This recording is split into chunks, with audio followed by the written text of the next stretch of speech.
What's going on, YouTube? This is Devin Slate 123, and I am bringing you the first numero uno. That's two.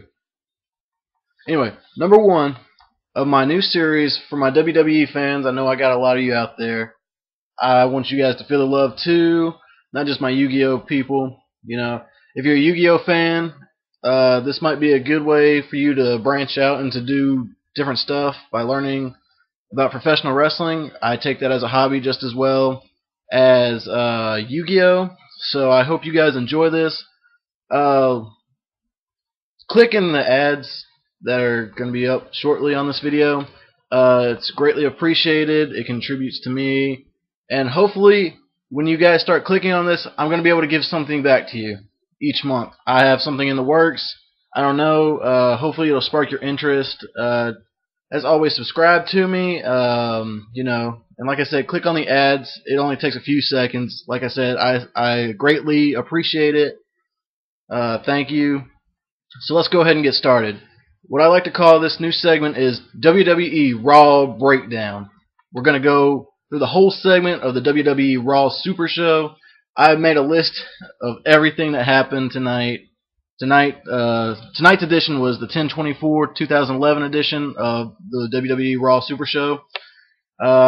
Basically, what I'm going to be doing is critiquing it, you know, letting you know my thoughts, doing an initial breakdown of every segment, elapsed time, all of it. I took every note that I could. So let's go ahead and get started from the beginning. The first 25 minutes, we saw Triple H argue about Kevin Nash screwing him last night at the Vengeance pay-per-view. You know, Vengeance, it was an alright pay-per-view. That's what I'd rate it. I'd rate it so-so. My initial rating system is 5 out of 5 stars.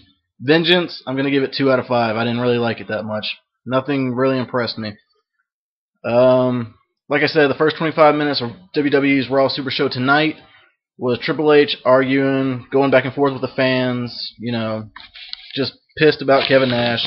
Then John Laurinaitis comes out to try and calm Triple H down. Triple H is all like, shut the fuck up. Don't talk to me. I don't want to hear your raspy ass voice. I'm John Laurinaitis. John Laurinaitis. I need a throat lozenge. So anyway, they start to argue. Then Kevin Nash comes out as Triple H is trying to leave the ring.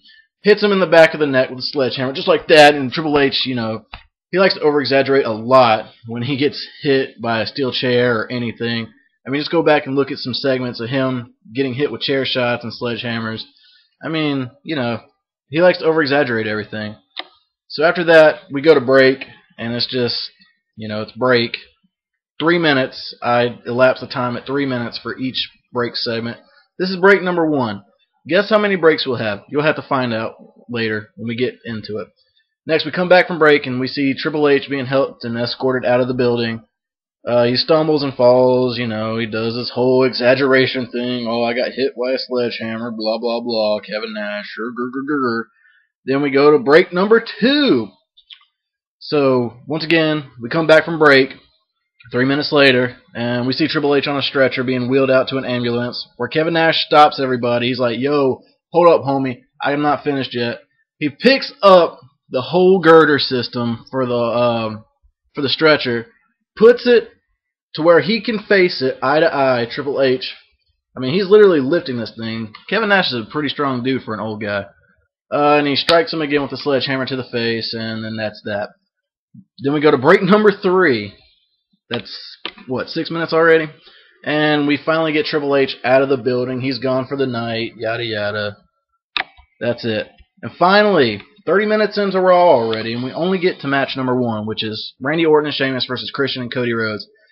I personally had a problem with this match. I mean, they don't have to make Randy Orton and Sheamus look like they are the best in the world. We get it. They are the best face characters on SmackDown. We know that. We want to see some heels do some work, you know. I'm tired of seeing Christian get buried. I realized I just spit right there. I got fur.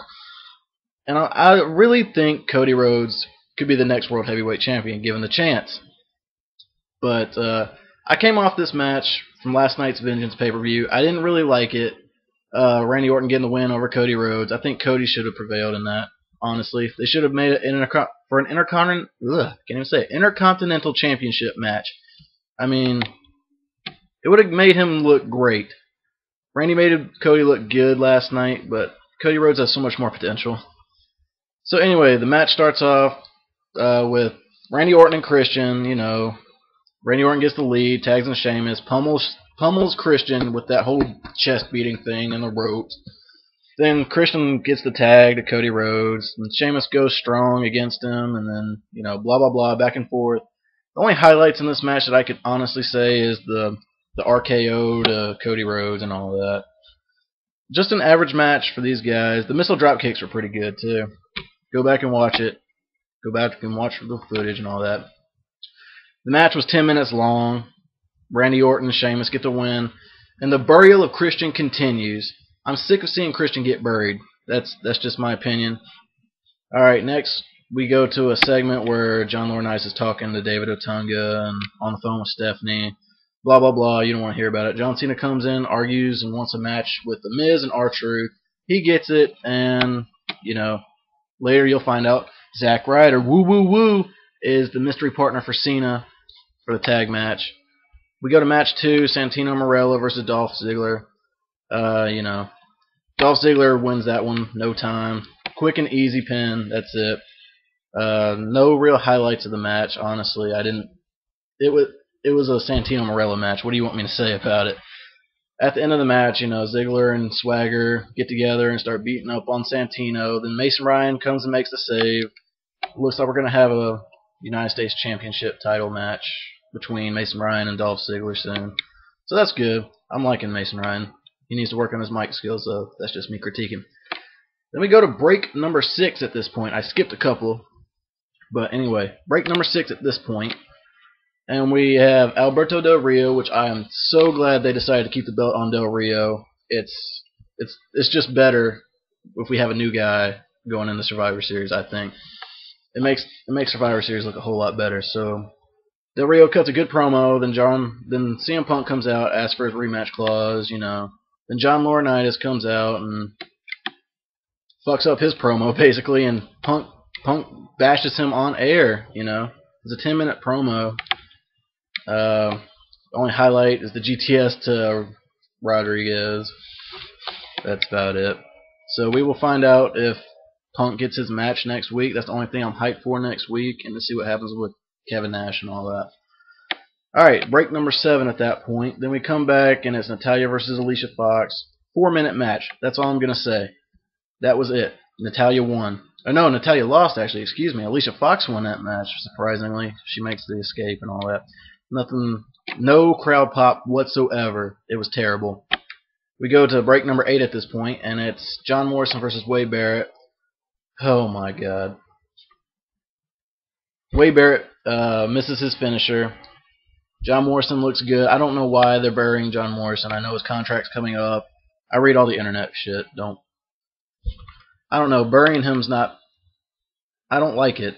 I'm a big Morrison fan myself. I think he deserves the belt. This match was 10 minutes long. No real highlights, honestly. That's it. Then they go to a replay of Nash attacking Triple H, in case you missed it earlier, for the first 25 minutes. Then Cole talks about some shit with JR, and, you know, Michael Cole never needs to be on the mic. Let's just put it that way. So next week they're hyping up the Michael Cole Challenge. Ooh. 7 minutes of crap. Why waste my time, WWE? Why? I'm a dick slap you the next time you do that. You put Michael Cole on the fucking mic when he needs to be on commentary. At this point, we go to break number 10 at this point. Break 10. It's the main event. John Cena and Zack Ryder versus The Miz and R-Truth. Ryder cuts a promo with Josh Matthews. He ends up getting beat up. So it's a handicap match. John Cena versus R-Truth. Awesome Truth. I'll just leave it at that. So yeah. Awesome Truth. And Cena comes out. The only key factor that I liked about this whole entire match, besides Awesome Truth looking good, as always, John Cena made them look good, I will say that, is when Cena came out to the ring and the fan was wearing a shirt, no lie, said anti-Cena or something like that. I don't support Cena. And then Cena goes beside him, gives him the shirt, the fan just tosses it to the kid beside him. That's the only the highlight of this match. Okay, so at the end, you know, Cena wins by disqualification. You know, can't have Super Cena lose for once, even in a handicap match. So anyway, R-Truth hits Cena with a water bottle, causing him a disqualification. Then they start to beat him up. Then John Laurinaitis comes out, basically, you know, does his whole raspy voice routine. I'm John Laurinaitis. Look at my scrotum neck. Yeah, scrotum. And you know, he announces a match for Survivor Series between Awesome Truth versus John Cena and his choice of a partner. John Cena chooses The Rock. No big shocker there. You just highlighted it earlier in the whole fucking match. Raw overall, I'll give it 3 out of 5 stars tonight, just because it's coming off of a pay-per-view. So yeah, the initial breakdown, I had it as this. There were 33 minutes of commercial breaks. 33 minutes of your total viewing time was of commercial breaks for WWE Monday Night RAW Super Show for 10/24/2011. There was 37 minutes of actual wrestling. That says something to you right there? It should. And it was 55 minutes of promos and talking and whatnot. So, I have nothing else to say about this. Bromies, if you enjoyed this series, give it a thumbs up. Hit the ads at the bottom, like I said. It helps out a lot. Extremely a lot. It helps me bring you better content. Like I said, I'm in the works for giving back to my subscriber basis. So you might want to go ahead and try and subscribe to me. I would really appreciate that. At this point, I'm just coherent rambling. See, I can't even say rambling now. I'm incoherent and rambling, so I'm going to end it at that.